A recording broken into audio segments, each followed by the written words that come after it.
Hello, my name is Dimitri and I am pleased to present you my new author's story.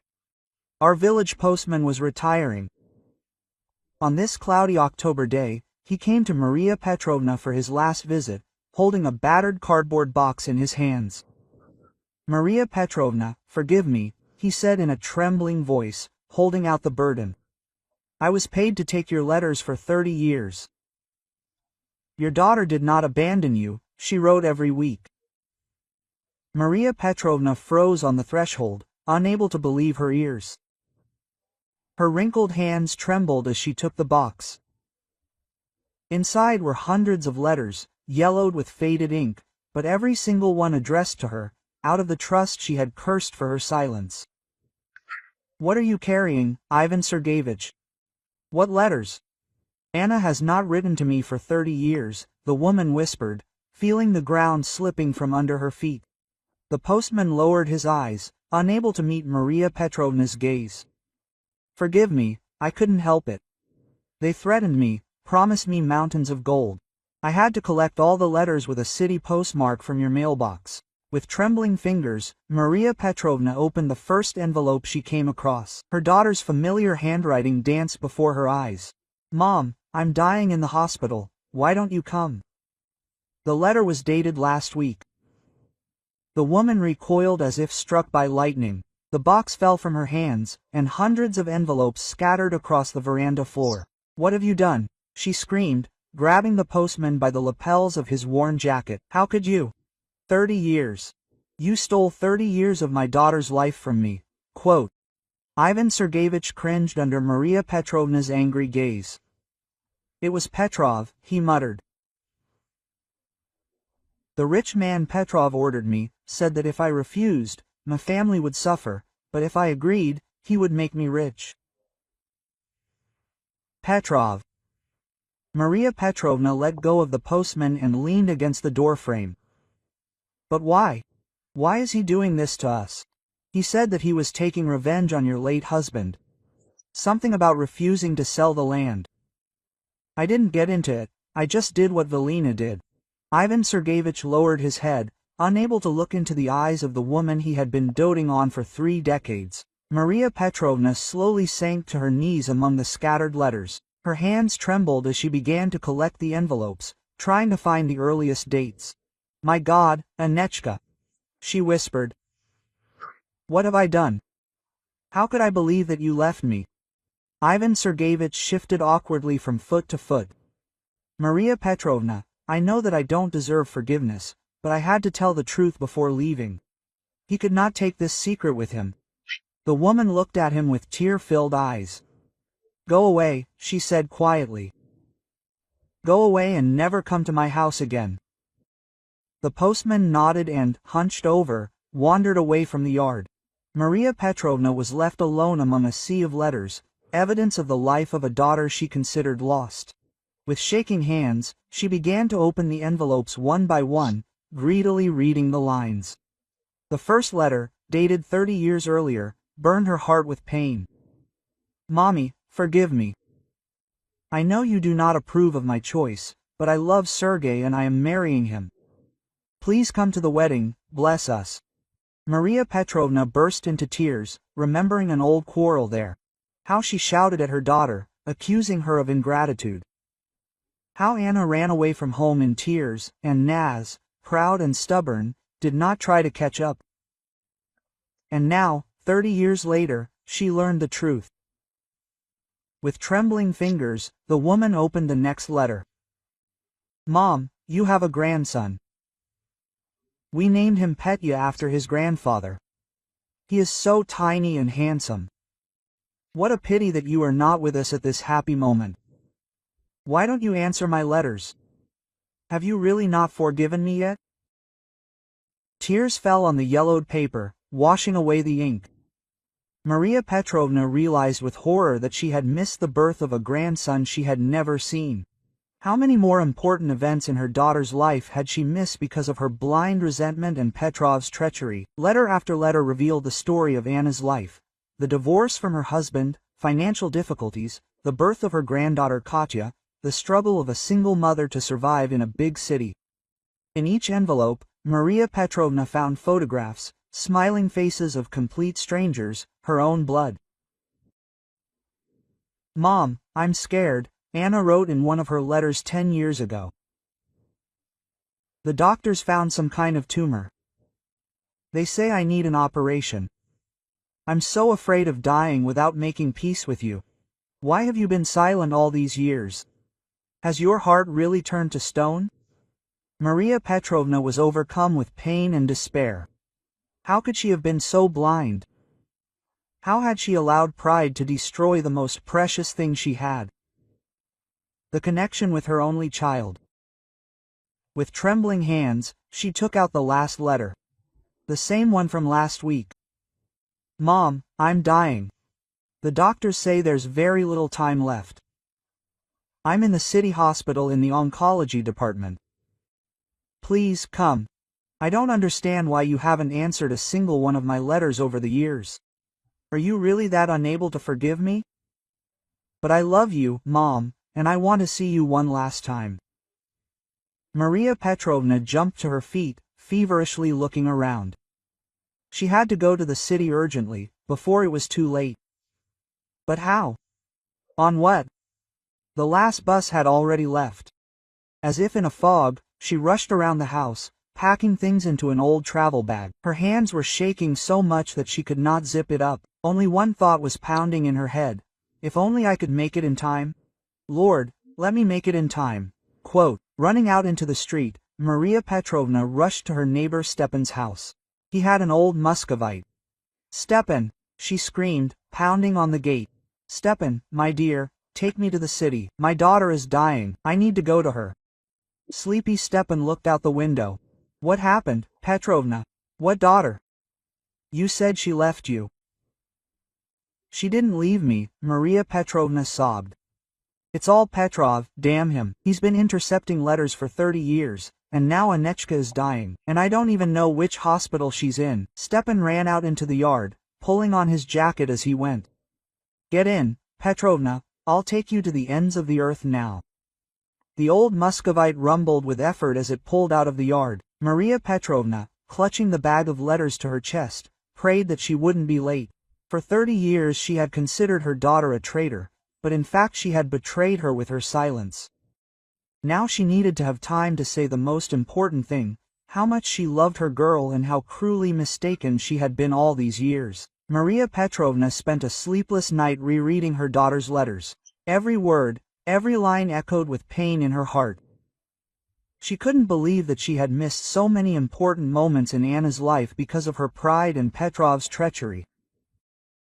In the morning, with her eyes reddened from tears, she took out the very first letter.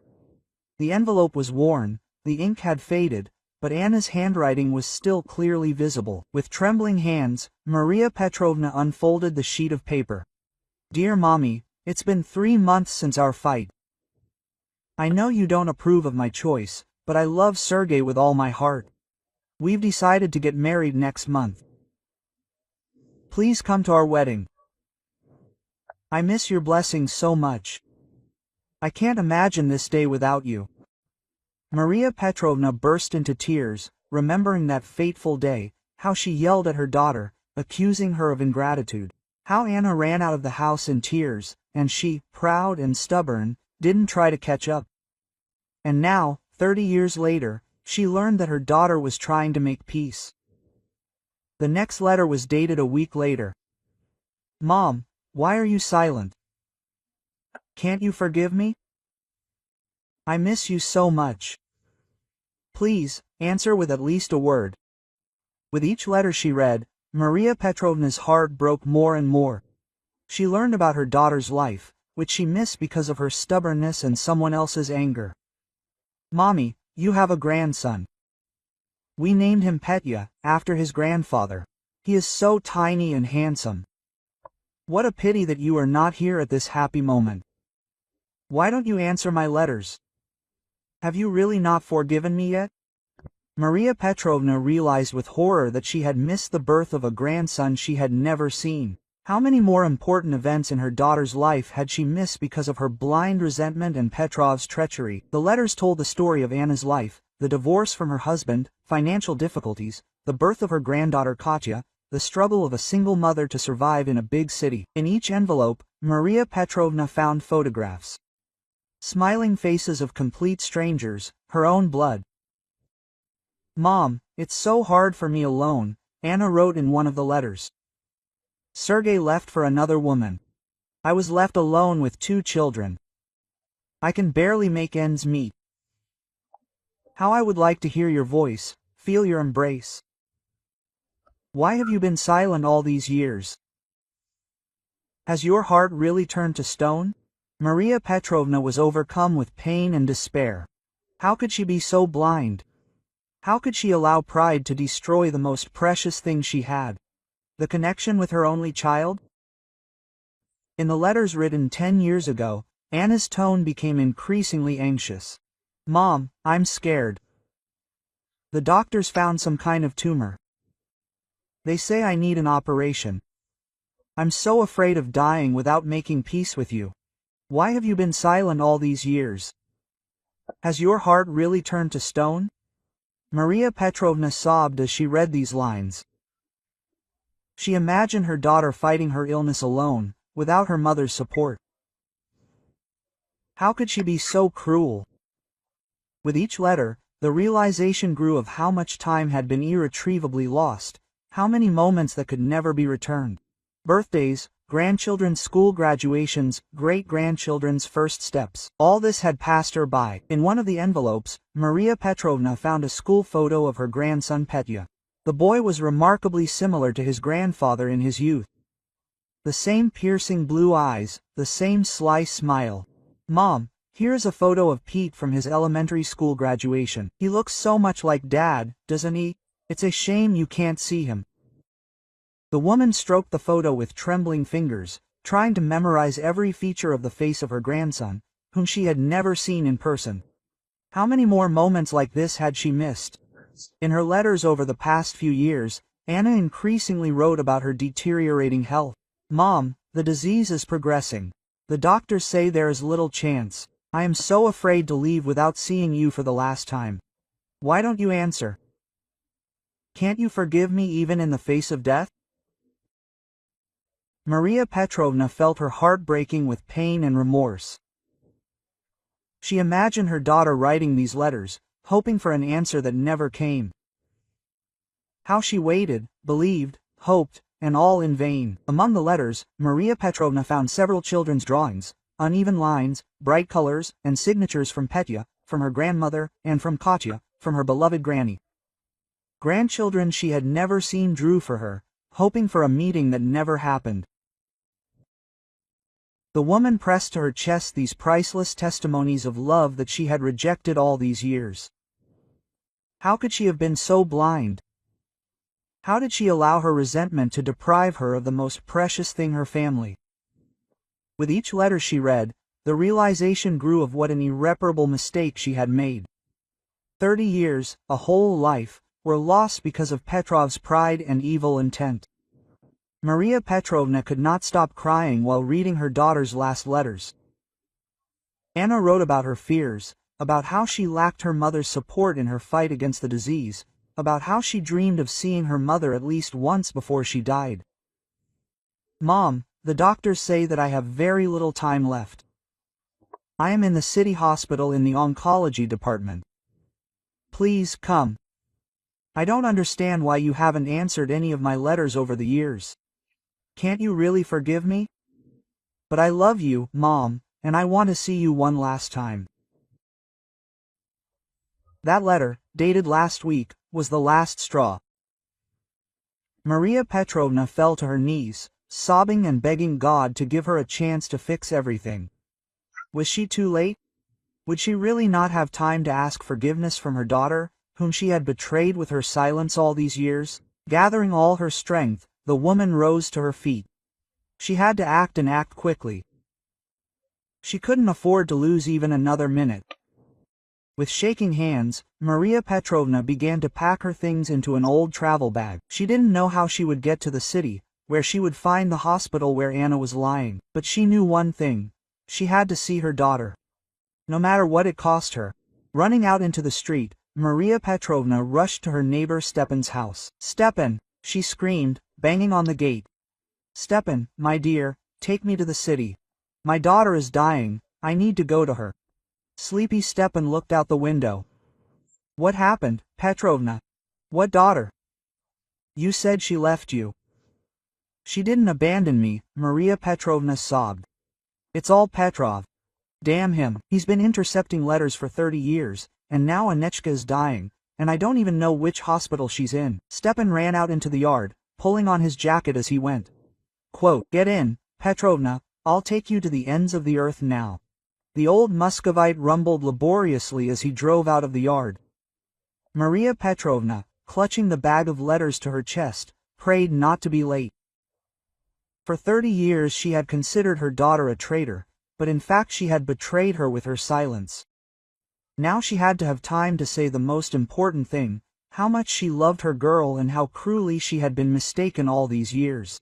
Maria Petrovna knew that even if she had time, she would have a difficult conversation ahead of her. How could she explain 30 years of silence to her daughter? How could she ask for forgiveness for the years of alienation and pain? But now the main thing was to have time to hug, to have time say sorry.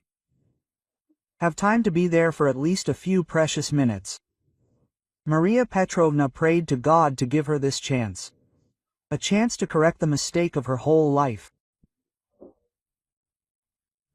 Like this video so that YouTube understands that you are interested in such video stories and recommends more quality stories.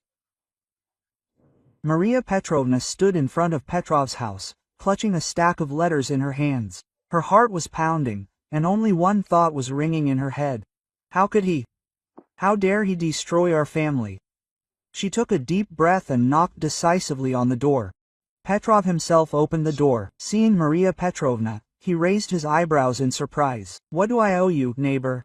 Was there really not enough salt for dinner?" Without a word, the woman burst into the house. In the living room, Petrov's wife was sitting at the laid table with her little son. They stared in bewilderment at the unexpected guest. Quote, "Look at your husband and father," Maria Petrovna exclaimed, throwing the letters in Petrov's face. "For 30 years he has been destroying my family.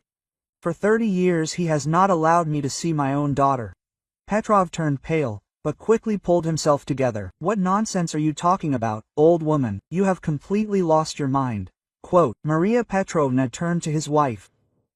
"Your husband paid the postman to intercept all the letters from my daughter.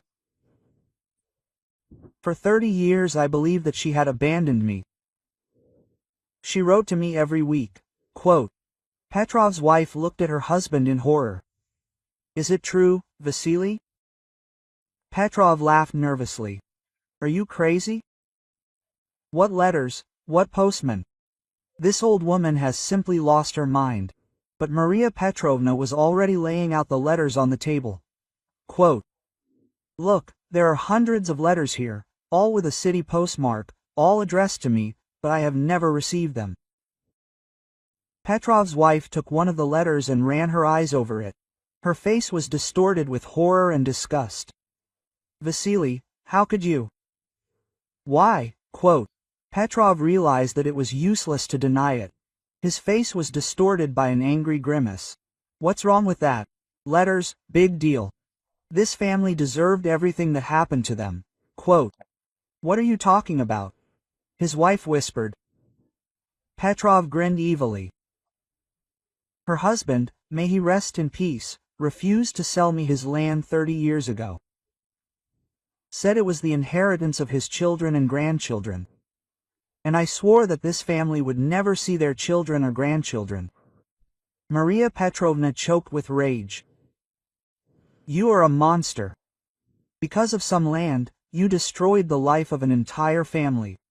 Not because of the land," Petrov yelled, "because of pride. No one dares to refuse me. I swore that you would all suffer, and you did." Petrov's wife hugged her son, who looked at his screaming father in fear. Quote, "You are a monster," she whispered. "How could I live with you all these years?" Petrov turned to her. His eyes were burning with a mad fire. "And what money did you think we live on? Where did we get this house, this car? It's all thanks to my grip. I always get my way at any cost.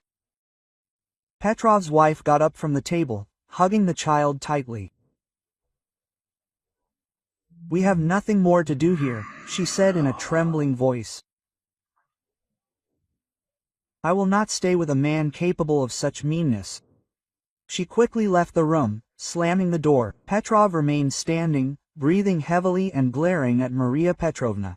Quote, "Well, did you get your way?" he muttered through his teeth. "Destroyed my family." Maria Petrovna shook her head. "It was not I who destroyed your family, Petrov. You did it yourself with your malice, your revenge, and now you will lose everything, as I lost." Petrov laughed, but there was despair in his laughter. "Do you think anyone will believe your nonsense? The word of a respected man against the chatter of a crazy old woman. You will be laughed at." Maria Petrovna calmly took a dictaphone out of her bag. "And what if your own confession is added to my words?" Petrov's face was distorted with rage. He rushed towards the woman, trying to snatch the dictaphone, but she deftly dodged. Quote, "Don't touch me," she shouted. "Otherwise, you will add an attack on an elderly person to your crimes." Quote. Petrov stepped back, breathing heavily. "What do you want?" "I will pay you money. Just give me this recording." Maria Petrovna shook her head. "I do not need your dirty money, Petrov.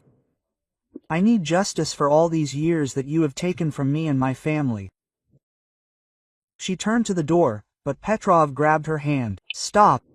You can't just leave. I will not let you ruin my life." Maria Petrovna looked him in the eyes calmly. "Your life is already ruined, Petrov. You did it yourself with your own hands, and now you will reap what you have sown." She pulled her hand away and walked out of the house, leaving Petrov standing among the scattered letters, silent witnesses to his crime. On the street, Maria Petrovna sighed deeply. Revenge was accomplished, but it did not make her feel better. She understood that no punishment from Petrov would return the lost years to her, would not correct the mistakes of the past. Now she had to hurry. Hurry to her daughter, who was dying in the city hospital, not knowing that her mother had never rejected her. Maria Petrovna walked quickly to the bus stop. The sky was covered with heavy clouds. It began to drizzle. But Maria Petrovna did not notice it. All her thoughts were about her daughter, about her grandchildren, whom she had never seen, about whether she would have time to fix at least something of what she had done with her silence. The bus stop was empty. Maria Petrovna looked at the schedule in panic. The last bus to the city was supposed to arrive in 5 minutes. If she was late, she would have to wait until the morning, and she did not have that time. The minutes dragged on painfully long. The rain intensified, turning into a real downpour. Maria Petrovna was soaked to the skin, but she did not even notice it. All her thoughts were about her daughter, dying alone in a cold hospital ward. Finally, the lights of the bus appeared in the distance. Maria Petrovna, she breathed a sigh of relief, but as the bus drew closer, her heart sank. It was packed to the brim with people. Wouldn't the driver stop? The bus started to pass by, and Maria Petrovna screamed in despair, rushing towards it. "Stop, I beg you, stop, I need to go to my daughter." Quote. To her surprise, the bus did stop. The doors opened, and the mustachioed driver leaned out. "Where are you going, mother? The bus is overcrowded, see?" Quote. Maria Petrovna grabbed the handrail, looking imploringly at the driver. "My dear son, I have to go to the city, to the hospital. My daughter is dying, I have to make it in time." Quote. The driver frowned, looking at the soaking wet old woman. Then he sighed and waved his hand. "Okay, get in, we'll squeeze in somehow." Maria Petrovna squeezed into the crowded cabin with difficulty. People grumbled discontentedly, but someone gave her a seat. Someone helped her with her bag. The bus started moving, taking the woman to meet the most important moment in her life. The whole way, Maria Petrovna prayed to make it in time, to find her daughter conscious, to have time to tell her the most important thing, how much she loved her, how she regretted every day of their separation. Next to her sat a young woman with a little girl in her arms. The girl was capricious, asking to go home, and her mother patiently rocked her, whispering tender words. Looking at them, Maria Petrovna thought with pain about how many such moments she had missed in the lives of her daughter and grandchildren. "Who are you going to see?" the young woman suddenly asked, noticing how Maria Petrovna was looking at them. "Kocheri?" Maria Petrovna answered quietly. "To the hospital. She's dying." Quote.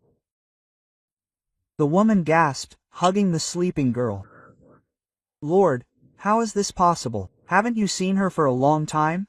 Quote. Maria Petrovna shook her head, feeling tears welling up in her throat. "For 30 years. For 30 years I thought she had abandoned me, but she wrote to me every week. I just didn't receive these letters." And she told the priest's wife her story about the quarrel, about Petrov's treachery, about the letters she had read only today, about how she was afraid she wouldn't have time to ask her daughter for forgiveness. The young woman listened, not hiding her tears. Quote, "What a horror," she whispered. "How is it possible to destroy the life of an entire family for some revenge?" Maria Petrovna smiled bitterly. "That's how it is. When anger clouds the eyes, a person is capable of terrible things." They were silent the rest of the way. Maria Petrovna looked out the window at the fire rushing past and prayed to all the saints to make it in time, to find her daughter alive, to make it in time to tell her the most important thing. When the bus finally entered the city, it was already getting light. Maria Petrovna looked at her watch in panic. How much time had been lost? Would she make it in time? Having gotten off at the right stop, she looked around in confusion. The city had changed beyond recognition over the years. She didn't know where to go. Fortunately, a young fellow traveler got out with her. Quote, "Come on, I'll take you to the hospital," she said, taking Maria Petrovna's arm. "It's very close." They walked quickly along the deserted morning streets. Maria Petrovna felt how every step echoed with pain in her old bones, but stubbornly walked forward. If only she could make it in time. Finally, the hospital building appeared. Maria Petrovna's heart began to pound like crazy. Here it was, the decisive moment. Now she would find out if she was too late forever. The young woman stopped at the entrance to the hospital. "From now on, you're on your own," she said, encouragingly squeezing Maria Petrovna's hand. "I will pray for you and your daughter." Maria Petrovna nodded gratefully and resolutely headed for the hospital doors. Fear gripped her inside. What if she was too late? What if Anechka was no longer alive? With trembling hands, she approached the reception desk. "Hello," she whispered with dry lips. "I'm looking for my daughter Anna Petrova. She's in the oncology department." The nurse at the counter checked something on the computer, then looked up at Maria Petrovna. Quote, "Are you a relative?" "I am her mother," Maria Petrovna answered, feeling a lump in her throat. The nurse nodded. "5th floor, room 512. But I must warn you, the patient's condition is critical. She may be unconscious." Maria Petrovna felt the earth slipping out from under her feet. Was she really too late? Would she really not have time to tell her daughter the most important thing? Maria Petrovna stood by the window in the hospital corridor, looking at the gray morning sky. Her hands were shaking, clutching the tattered bag with letters. She could not believe that she was finally here, a few steps away from the daughter she had not seen for 30 years. The nurse gently touched her shoulder. "You need to rest. Sit down. I'll get some water." But Maria Petrovna shook her head. She could not sit, she could not calm down. Every second seemed like an eternity. What would she tell Anna? How would she explain 30 years of silence? The door of the room opened, and a tired doctor came out. Maria Petrovna rushed to him. "Doctor, how is she? Can I see her?" The doctor looked closely at the elderly woman.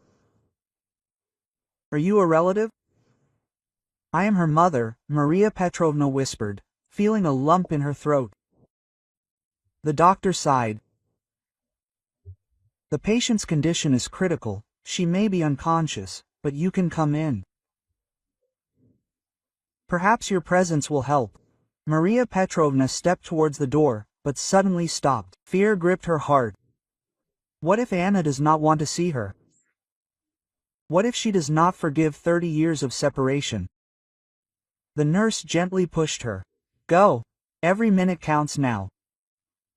Taking a deep breath, Maria Petrovna opened the door and entered the ward. Her heart sank with pain when she saw the emaciated, gray-haired woman on the hospital bed. Could this really be her Anechka, her little girl? Maria Petrovna quietly approached the bed. Anna was lying with her eyes closed. Her breathing was weak and intermittent. The IV drip counted off the seconds. Quote, Anechka, Maria Petrovna whispered, carefully touching her daughter's hand. My little daughter. Anna slowly opened her eyes. For a few seconds she looked at Maria Petrovna in confusion, and then her face distorted with pain and surprise. Quote, Mama, she whispered so quietly that Maria Petrovna could barely hear. Is it really you or am I imagining it? Maria Petrovna fell to her knees by the bed, squeezing her daughter's hand. It's me, Anechka. I'm here. Forgive me, my daughter. Forgive me for not coming earlier. Anna looked at her mother, and there were tears in her eyes. Why, Mama? Why didn't you answer my letters? I thought you hated me. Maria Petrovna took a pack of letters out of her bag. I didn't receive them, Ikonchka. All these years I haven't received a single letter from you. It's all Petrov's fault. He paid the postman to intercept our mail. Anna raised herself up on the pillows with difficulty. What? But why? Maria Petrovna told her daughter the whole story about Petrov's place, about the postman's betrayal, about how she had only learned the truth yesterday. Anna listened, not hiding her tears. My God, she whispered, so many years have been lost. So many years I thought you had abandoned me. Maria Petrovna stroked her daughter's hand, unable to hold back her sobs. Forgive me, Anechka. Forgive me for not looking for you, for believing in your silence. I should have known that my girl could not do such a thing. Anna smiled weakly. Mom, I'm so glad you're here. I was afraid to die without seeing you, without making peace. Maria Petrovna shuddered. Don't say that, daughter. You'll get better. I'm here now. I'll take care of you. But Anna shook her head. No, Mom, I feel like it won't be long, but now I can leave peacefully, knowing that you love me. At that moment, the door to the ward opened and two people came in, a man about 5 years old and a woman a little younger. They stared at Maria Petrovna in surprise. Anna smiled weakly. Petya, Katya, meet your grandmother. Maria Petrovna froze, looking at her grandchildren, whom she had only seen in photographs. Her heart was breaking with happiness and pain at the same time. Petya frowned. Grandmother, the same one who abandoned Mom 30 years ago. Anna shook her head.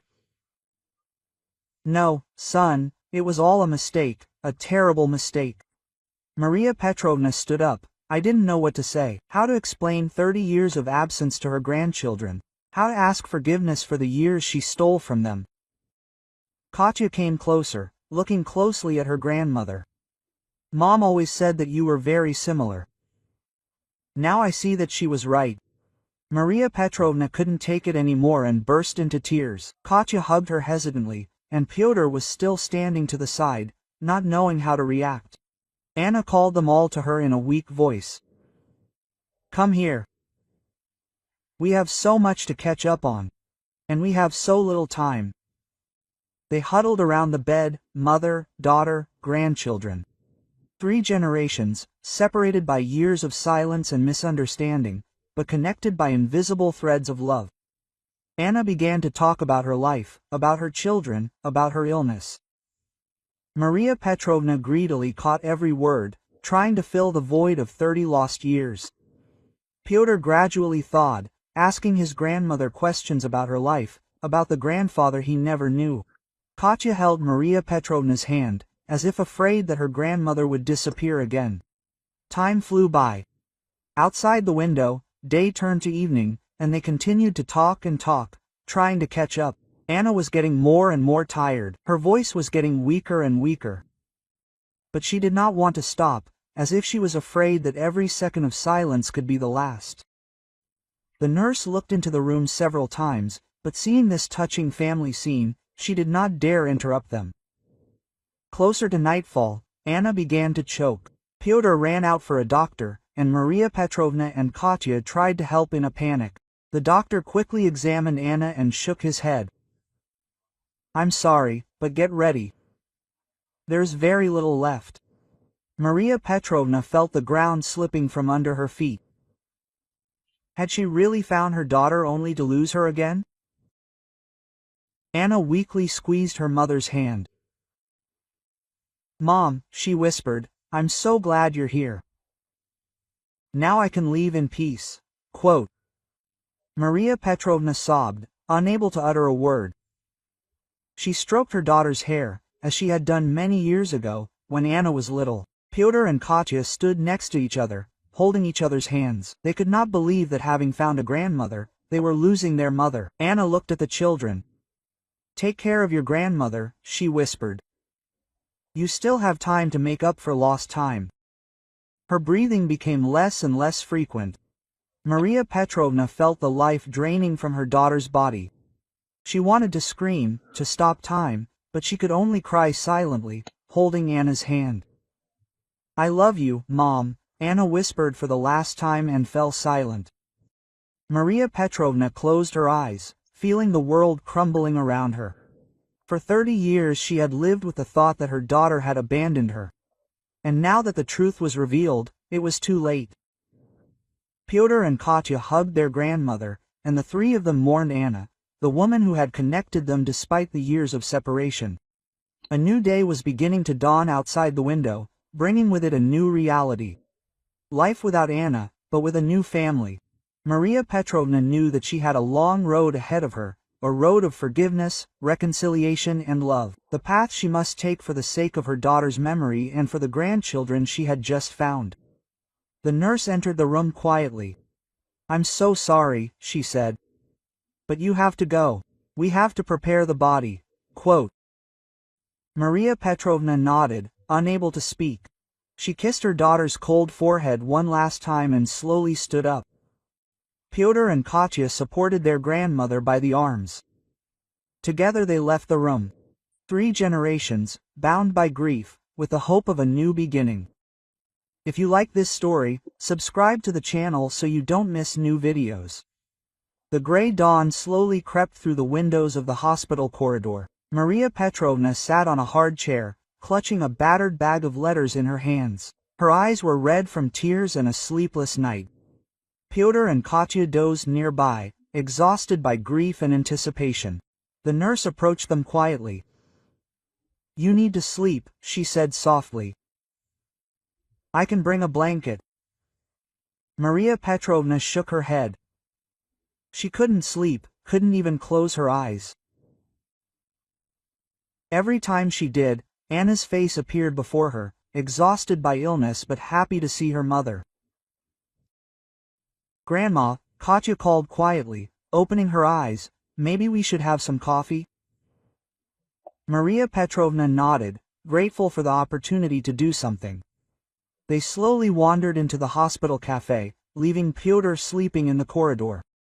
At the table, clutching hot cups, they were silent. What could one say after such a night, after 30 years of separation and a few hours of reunion that ended in tragedy? "Tell me about her," Maria Petrovna finally said. "What she was like as a mother." Katya smiled sadly. "She was amazing, strong, kind, always ready to sacrifice everything for us. But there was always some sadness in her, especially on birthdays and holidays. Now I understand why." Maria Petrovna felt a lump in her throat. How many holidays she missed, how many important moments in the lives of her daughter and grandchildren. "And you?" Katya asked. "What was Mom like in her youth?" And Maria Petrovna began to talk about little Anechka with pigtails, about her first day at school, about how she dreamed of becoming a doctor, about the quarrel that ruined their relationship for 30 years. They talked for hours, crying and laughing, restoring the mosaic of Anna's life from scraps of memories. Gradually, they were joined by the awakened Pyotr, contributing his stories to the overall picture. When they returned to the corridor, the doctor was waiting for them. "I need to talk to you about the funeral," he said quietly. Reality crashed down on them with renewed force. They had to deal with formalities, call relatives, resolve many issues. But how can one deal with this and deal with it when one's heart is breaking with grief? "I'll call the village," said Maria Petrovna. "Anechka must be buried next to her father." Pyotr nodded. "I'll deal with the paperwork. Katya, you can." But he was interrupted by a loud voice from the end of the corridor. "Where is that old witch? Where is Maria Petrovna?" They turned around and saw an enraged Petrov walking towards them, waving some paper. Behind him, a frightened Ivan Sergeyevich was trotting. Quote, "There you are," Petrov shouted, seeing Maria Petrovna. "Did you think you could just ruin my life like that? I'll sue you for slander." Maria Petrovna stood up, feeling her knees shaking. "Go away, Petrov. Not here and not now." But Petrov didn't calm down. "You've disgraced me in front of the whole village. My wife left, taking the child. All because of your false accusations. Because of yours." Pyotr stepped forward, shielding his grandmother. "Who are you and why are you shouting in the hospital?" Petrov bared his teeth. "So these are your degenerates, right? Traitor grandchildren. You should all thank me. If it weren't for me, you would have wasted away in a poor village instead of living in the city." Katya gasped, and Pyotr clenched his fists. "So it was you. You destroyed our family." Ivan Sergeyevich, pale and trembling, stepped forward. "Forgive me," he whispered. He couldn't keep quiet any longer. "I told the police everything." Petrov turned around sharply. "You rat. I made you rich, and you," but he didn't have time to finish. Two policemen ran into the corridor. "Citizen Petrov?" one of them asked. "Are you being detained on suspicion of fraud and violation of secret correspondence?" Petrov turned white. "What? How dare you? Do you know who I am?" Quote. But the police were already putting handcuffs on him. Petrov resisted, shouted, threatened, but he was led out of the hospital under the shocked looks of patients and staff. Maria Petrovna sank into a chair, feeling her knees tremble. Pyotr hugged her shoulders. "Everything is fine, Grandma. Everything will be fine now." Ivan Sergeyevich approached him, lowering his eyes. "Forgive me," he said quietly. "I should have told the truth a long time ago, but I was afraid." Maria Petrovna looked at him with tired eyes. 30 years, Ivan Sergeyevich. You have been silent for 30 years. "I know," he whispered, "and I will regret this until the end of my days, but I am ready to testify in court. Petrov will answer for everything." Katya put her hand on Grandma's shoulder. "Maybe we should go home? We all need to rest." Maria Petrovna nodded. She wanted to get away from here, away from these sterile corridors, saturated with the smell of medicine and death. But to leave means to leave Anna. To leave again, like 30 years ago. "I can't leave her," she whispered. Pyotr gently took her hand. "We are not leaving her, Grandma. We are just going to get ready to see her off on her final journey." She would have wanted that. Quote. Slowly, as if in a dream, Maria Petrovna stood up. She looked one last time at the door of the room where her daughter's body lay, and allowed her grandchildren to lead her away. The bright morning sun greeted them outside. Maria Petrovna squinted from its rays. How can the world be so bright and alive when her Anechka is no longer there? "Where are we going to go?" Katya asked. Maria Petrovna thought for a second. "To the village," she finally said. "Anechka must lie next to her father, and I must pack my things. I will not return to that house anymore." Pyotr nodded. "I will call a taxi. We will go with you, Grandma." While they waited for the car, Maria Petrovna looked at the city that had taken her daughter from her 30 years ago and returned her only for a few hours. She felt endlessly tired and empty, but her grandchildren were standing next to her. A living reminder that not all was lost. She had something to live for and someone to love. And even if she could not get back the lost years, she had a chance to make up for it. The taxi pulled up and they got in. There was a long way ahead, and not only to the village. A way to forgiveness, to a new life, to healing old wounds. Maria Petrovna looked back at the hospital for the last time. "Goodbye, my daughter," she whispered. "Now I will live for you too." The car started moving, taking them away from the place of grief to an unknown future. Maria Petrovna tightly squeezed her grandchildren's hands, feeling how hope timidly made its way into her heart. Hope that even after the darkest night there is always dawn. The autumn sun lazily crawled across the sky, painting the village houses in warm shades of gold and copper. Maria Petrovna stood by the window, watching the funeral procession slowly move down the street. It seemed like the whole village had come out to see Anna off on her last journey. Pyotr gently touched his grandmother's shoulder. "It's time for us to go, Grandma. Are you ready?" Maria Petrovna nodded, tearing herself away from the window with difficulty. 3 days flew by in a fog. 3 days filled with tears, memories and farewells. 3 days during which she tried to make up for 30 years of separation. Coming out onto the porch, Maria Petrovna paused for a moment, looking around the crowd. All the neighbors were there, Anna's childhood friends, even those who had left the village long ago. The news of the family's tragic history spread instantly, and people came from all over the area to support Maria Petrovna and say goodbye to Anna. Katya carefully took her grandmother's arm, and they slowly moved after the coffin. The silence was broken only by muffled sobs and the rustle of fallen leaves underfoot. At the cemetery gates, the procession stopped. Maria Petrovna saw a familiar figure. Ivan Sergeyevich stood with his head down. When they drew level, he raised his eyes, full of tears and remorse. "Forgive me," he whispered. "I should have told the truth a long time ago." Maria Petrovna looked at him with a long gaze. "God will forgive Ivan Sergeyevich, no time is needed." They passed by, leaving the former postman standing at the gate, hunched over under the weight of guilt. The grave was dug next to the grave of Maria Petrovna's husband. When they started lowering the coffin, she felt her legs giving way. Pyotr and Katya held her tightly, not letting her fall. "Goodbye, my daughter," Maria Petrovna whispered, throwing a handful of earth onto the coffin lid.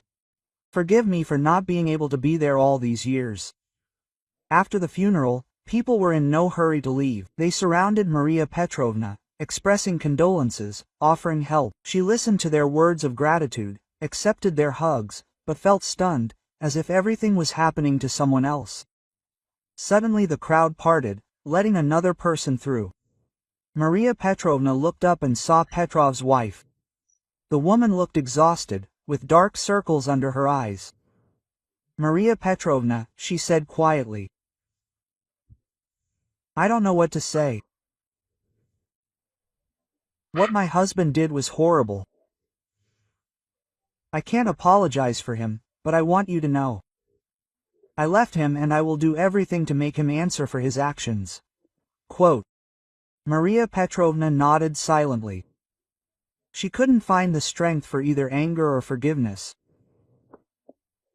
All she felt was endless fatigue and emptiness. In the evening, when everyone had left, Maria Petrovna was sitting in the kitchen of her old house, sorting through photographs of Anna. Pyotr and Katya were quietly discussing something in the next room. "Grandma," Pyotr called, entering the kitchen. "We were thinking, maybe you'd move to our city. We can sell the house, and we have enough space." Quote. Maria Petrovna looked up from the photographs at the city. "But what about all this?" She waved her hand around the room full of memories. Katya sat down next to her, taking her grandmother's hand. "We know how hard it is for you here. Too many memories, too much pain. And in the city you will be able to be near us, with your great-grandchildren. Mom would have wanted that. Maria Petrovna thought about it. The thought of leaving the house where she had spent her entire life was frightening. But staying here, among the ghosts of the past, was even more frightening. Okay, she said quietly. I will move, but first I need to finish one thing. The next morning, Maria Petrovna went to the prosecutor's office. She was tightly clutching the folder with Anna's letters, evidence of Petrov's crime. The young investigator listened carefully to her story and studied the letters. We will open a criminal case, he said. What Petrov did is a serious crime. Violation of secret correspondence, fraud, moral damage. He faces a real prison term. Quote, Maria Petrovna nodded. She did not feel satisfaction from the thought of punishing Petrov. Only fatigue and the desire for all this to finally end. Leaving the prosecutor's office, she saw Ivan Sergeyevich. The former postman was waiting for her, nervously fiddling with his cap in his hands. I'll testify, he said decisively. I'll tell you everything as it was. Let Petrov answer for what he did to your family. Maria Petrovna looked at him for a long moment. Thank you, Ivan Sergeyevich. This will not bring my daughter back to me, but perhaps it will help others not to suffer from people like Petrov.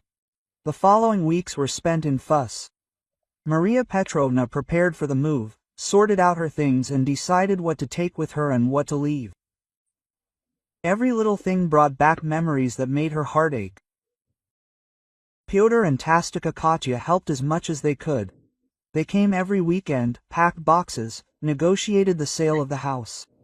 Maria Petrovna looked at them and thought about how much time had been lost, how many moments had been missed. Finally, the day of Petrov's trial arrived. Maria Petrovna sat in the courtroom, tightly squeezing her grandchildren's hands. She listened to the testimony of the witnesses, looked at the dejected Petrov, who now seemed pathetic and broken. When the judge announced the sentence, 5 years of imprisonment and a large fine in favor of Anna's family, Maria Petrovna felt nothing. No joy, no satisfaction, only relief that it was finally over. Leaving the courthouse, she took a deep breath of fresh autumn air. That's it, she said quietly. Now you can start a new life. Pyotr put his arm around her shoulders. Let's go home, Grandma. The children can't wait for you to move in. Maria Petrovna nodded. Home.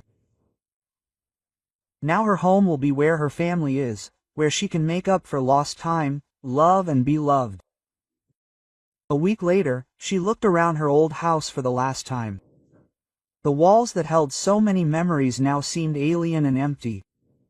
Maria Petrovna ran her hand along the doorframe, where she once marked the height of little Anechka.